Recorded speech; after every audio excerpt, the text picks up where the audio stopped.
양자요? 양자. 밖에서 데려온 아들. 양자를 알고 싶으시다고요? 오늘 그 궁금증 제가 풀어드리겠습니다.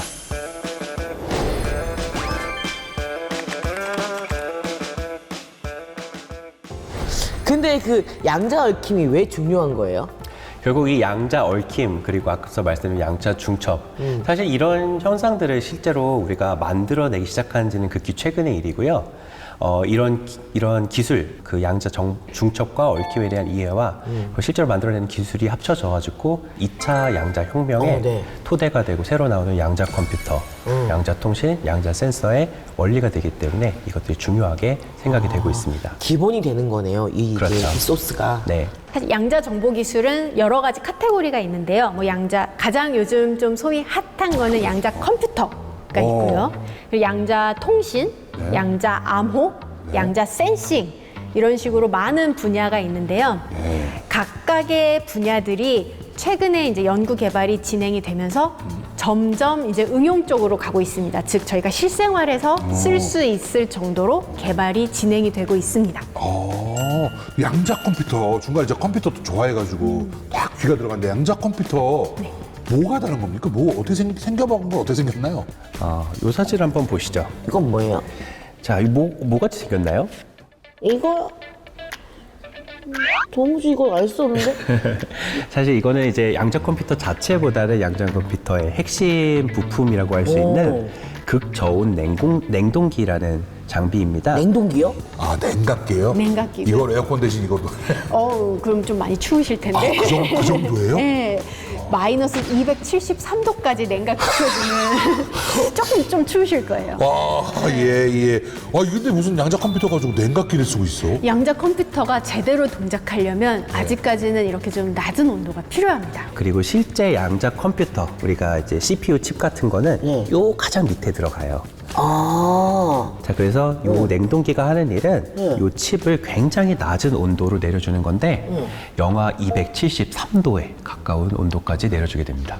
이게 제 컴퓨터 좀 알아서 이제 저희 집에도 이제 뭐 우리가 보통 컴퓨터 쓰는 거 인텔 코어 뭐 이런 거 하면 이제 요만한 거 이제 네모 CPU 들어가는데 요즘에 냉각기를 이제 팬 기본 이만한 거에서 쿨러 달아가지고 여기 팬 3개 달린 거 냉각수 시스템 달고 그 정도는 하거든요. 잘하시네요. 그 정도 컴퓨터는 좀 게임 좋아해서 그 정도인데 지금 생각 이 정도 컴퓨터 야 나도 집에 냉각기 갖고 있을 때 우리 집 컴퓨터 쌩쌩 돌아가겠네. 와. 얼어버릴지도 모르지만 네. 와, 그렇습니다. 그거 뭐 얼마나 열을 내길래 냉각기가 이렇게 필요해요? 양자 현상이 굉장히 이제 민감해요. 주변의 노이즈에 굉장히 민감하고요. 이 양자 컴퓨터의 경우에는 초전도 현상이라는 걸 사용을 하는데 이 초전도 현상을 발생시키려면 극저온까지 온도를 내려야지만 초전도 현상이 생기기 때문에 이 컴퓨터는 이런 그림을 가지고 있습니다. 아, 이 컴퓨터 모양인 거예요? 예, 그래서 사실 우리가 쓰는 현재 사용하는 컴퓨터랑은 많이 모양이 달라요. 완전 다른 느낌인데요? 네. 그래서 기존의 컴퓨터의 개념하고는 조금 다르게 접근을 하시는 게 맞고요. 이런 이제 극초전도 기술을 이용한 양자 컴퓨터를 가지고 최근에 굉장히 큰 뉴스가 하나 있었어요.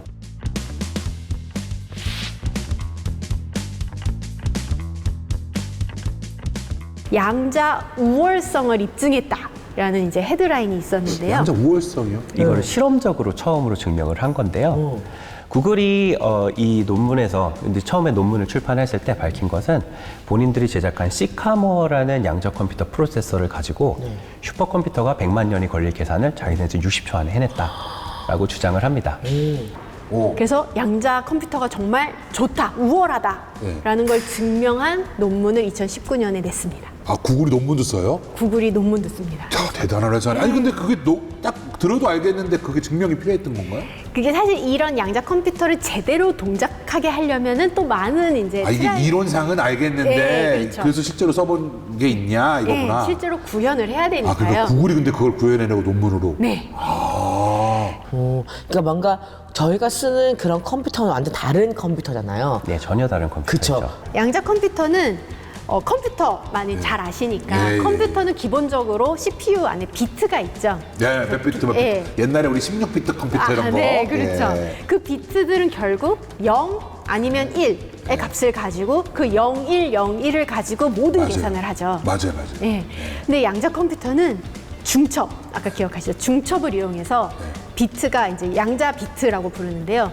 얘가 0이면서 1일 수 있습니다. 중첩이에요. 아, 이거 거짓말하는 것 같아. 0이면서 이길 수 있는 거는 뭡니까? 네, 0과 1의 중간상, 0이면서 1, 아까 동전 도는 거 생각하시면 됩니다. 얘는 그렇다. 네, 그래서 이렇게 큐비트, 예, 양자 비트에서 큐비트라고 많이 부르는데요. 이 큐비트들이 뭐 중첩 상태, 0과 1의 중첩 상태를 이용을 하고 또 이 이제 큐비트 여러 개 있으니까 그 큐비트들 사이에서 양자 얽힘을 이용을 해서 양자 컴퓨터를 만드는 거죠. 그러면 뭐 엄청 뭐 계산이 빠르거나 뭐 그런 엄청 장난 아닌 건가요? 네. 세상이 이제 점점 발전하고 세월이 지나서 양자 컴퓨터로 집에서 컴퓨터 게임을 할 수 있는 세계상이 올까요?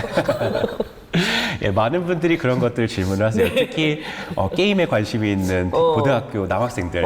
왜냐하면은 양자 컴퓨터 이렇게 얘기했으면 나랑 상관없는 얘기인 것 같은데 네. 뭔가 내가 실질적으로 이거를 뭔가 할 수 있다라는 생각이 들면 조금 더 호기심이 가긴 하거든요. 가능합니까? 예, 양자 컴퓨터에 대한 많은 오해 중 하나는 사실 양자 컴퓨터가 있으면 모든 연산이 전부 빨라지느냐? 그렇지는 않고요. 사실 양자 컴퓨터는 전혀 다른 개념의 컴퓨터예요. 그렇기 때문에 기존에 있는 컴퓨터 프로그램을 양자 컴퓨터로 돌린다고 해서 전혀 빨라지진 않습니다.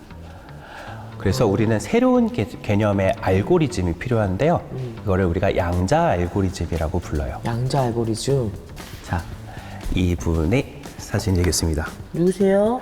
예, 피터 쇼어 교수님이라는 분이고요. 피터라는 이름 잘 어울리는 것 같습니다. 뭔가 모르겠다 보는 순간 피터 잘 어울린다 생각이 들었어요. 예, 제가 아까 1990년대 정도부터 양자 정보 기술이 굉장히 각광을 받고 있다고 했었잖아요. 네네. 이 피터 쇼어 교수님이 그 양자 정보 기술에 굉장한 관심을 이끄는데 큰 공헌을 하신 분이세요. 1994년에 피터 쇼어 교수님은 쇼어 알고리즘이라는 걸 처음 발표를 하게 됩니다. 쇼어 알고리즘은 양자 컴퓨터에서 돌아가는 양자 알고리즘이에요. 근데 쇼어 알고리즘은 뭐 어떤 문제를 푸는 거냐고 하면은 소인수 분해 문제를 푸는 문제예요. 소인수 분해가 뭐예요? 자, 15가 네. 15를 두 수의 곱으로 나타낼 수 있는데 혹시 뭐랑 뭔지 알 수 있을까요? 3, 5, 15. 그쵸. 네. 잘하시네요. 네? 여기서 그래요? 3하고 네. 5가 소수라고 하는 숫자거든요. 네네. 소수는 3은 이제 두 수의 곱셈으로 나타낼 수가 없어요. 더 이상. 되죠? 1 곱하기 3은 되는데 1은 빼고요. 그래서 그런 수를 자기 자신하고 1만을 이제 나눌 수 있는 수로 갖는 수를 소수라고 하는데요. 네. 이 소인수 분해는 숫자가 커지면 굉장히 어려워지는 문제로 알려져 있어요. 예를 들어 15 같은 숫자는 굉장히 빠르게 하시지만 그렇죠. 제가 두 자릿수만 돼도 네. 굉장히 어려우실 거 어렵죠. 아니에요. 저도 못해요, 사실. 그래요? 괜찮습니다. 네. 근데 이게 저희한테만 어려운 게 아니라 슈퍼컴퓨터에다도 굉장히 어려운 문제예요. 사실 곱셈은 쉽거든요. 두 수를 갖다 놨을 때 곱셈은 굉장히 빨리 할 수 있는데 이 곱해진 수를 가지고 어떤 수의 곱으로 이루어져 있는지를 찾는 건 굉장히 어려운 문제가 되고요. 이런 이 문제의 난이도의 비대칭성, 그래서 이쪽으로 가는 문제는 쉬운데 반대쪽으로 가는 어려운 문제 같은 거는 보안에서 굉장히 중요한 역할을 해요.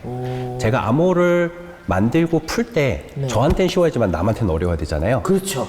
그런 그 문제 난이도의 비대칭성이 이런 암호에 활용이 될 수가 있는 거예요. 그래서 실제로 소인수 분해 문제는 우리가 사용하고 있는 RSA라는 암호 체계가 있는데 이 소인수 분해를 기초로 해서 이 암호 체계가 만들어져 있어요. 어렵게 꽈놨구나. 예, 그렇죠. 이 소인수 분해 문제 굉장히 중요한 문제예요. 그래서 보안 문제에서. 근데 이 피터 쇼어 교수님은 쇼어 알고리즘을 통해서 소인수 분해 문제가 양자 컴퓨터로 굉장히 빨리 풀 수 있다는 것을 처음으로 제안을 하게 됩니다. 많은 사람들이 굉장히 열광을 했어요. 왜냐하면 안보 문제는 정말 중요한 문제잖아요. 그쵸. 제가 이메일을 보냈는데 그게 누군가가 보고 있으면 안 되잖아요. 그럼요. 네. 네, 지금 단계에서도 상당히 많은 분야에서 관심을 가지고 양자 컴퓨터를 써보고 있는데요. 네. 예를 들어서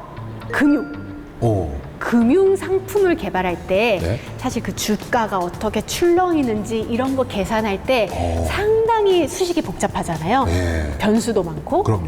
그런 계산에 양자 컴퓨터가 좀 똑똑합니다. 그럼 주식을 확률로 거의 계산해 버려가지고 경우의 수를 막 많은 경우의 수를 약간 이렇게 한꺼번에 계산을 돌리면서 양자 컴퓨터로 어떻게 좋은 금융 모델을 만들어 볼까라는 연구가 지금 실제 금융회사, 유명한 뭐 맥킨지라던가 이런 금융회사랑 양자 컴퓨터 회사랑 콜라보레이션을 해서 진행을 하고 있고요. 이야, 주식이 이렇게 확률 계산으로 되는 겁니까, 그게?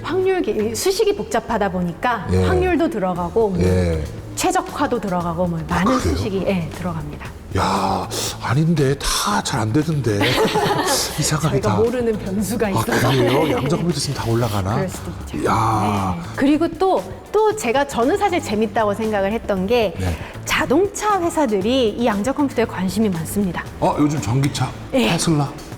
전기차에서 쓰는 배터리를 개발할 때 오, 사실 양자 컴퓨터가 또 활약을 할 수가 있는데요. 네. 배터리라는 게 결국 화학 반응이죠. 뭐 네. 어떤 분자들이 뭐 반응을 해서 에너지가 나오고 네. 그런 게 이제 모아져서 배터리가 되는데 그런 배터리를 잘 만드는 계산에도 양자 컴퓨터가 도움을 줄 수 있지 않을까. 그래서 있겠다. 그래서 BMW, 벤츠 이런 회사들이 또 양자 컴퓨터 회사랑 손을 잡고 또 연구 개발을 요즘 시작을 했습니다. 아직은 그러니까 뭔가 얘 때문에 새로운 것까지는 아니지만 현재 있는 거에 대한 엄청난 개선, 네.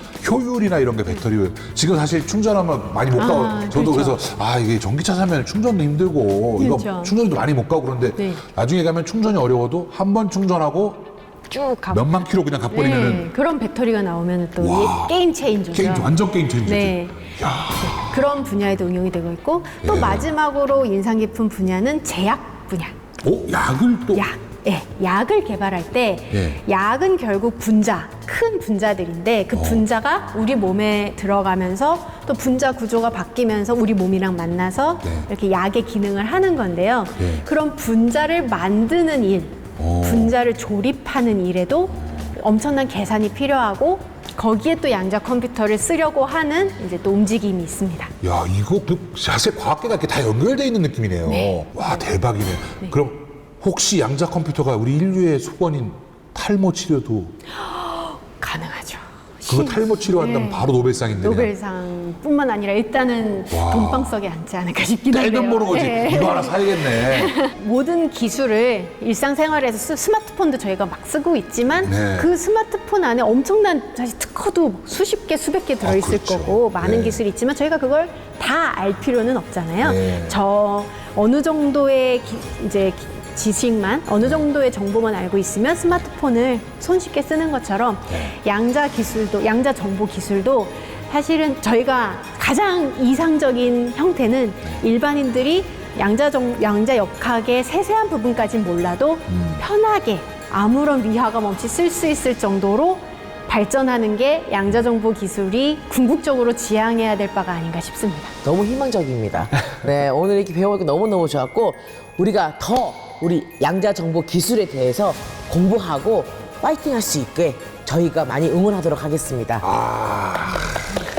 너무 좋습니다. 선생님 꼭 이런 거 우리 이 양자 컴퓨터 꼭 개발 성공해 주셔가지고 저 유민상의 게임 라이프를 좀 더 빛내주시고 더 나이 들기 전에 더 나이 들기 전에 양자 컴퓨터 이런 거 꼭 봤으면 좋겠습니다.